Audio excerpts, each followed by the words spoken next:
Disney Plus is one of the best apps that you can download for your TV. Well, in today's tech video, I'm going to show you 3 different ways of how you can install Disney Plus on your Roku TV.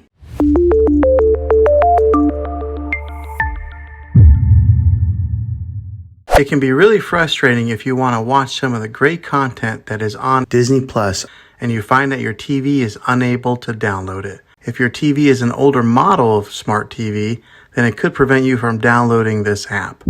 So the way that I'm going to show you how to install Disney Plus will be able to work on any model of TV on any year of TV. You just have to have an HDMI port on your TV to plug into. I recommend getting a Roku stick or an Amazon Fire Stick. Both of these media streaming players have the capability of download Disney Plus. You would then use a Roku or Fire Stick as your main streaming player, which bypasses the operating system on your TV. If you want to spend a little more and get a more robust device that gives you a few more options, then take a look at the Apple TV 4K. All these devices plug into the HDMI port on your TV, no matter how old it is, no matter what model it is. I've had great luck with all these streaming players, and I'll put links in the description down below of where you can get one of them. Well, hopefully this video was helpful for you. If it was, go ahead and click a thumbs up on it. Go ahead and subscribe to my channel. I make tech videos all the time, and I would love to have you back in the next one. Take care.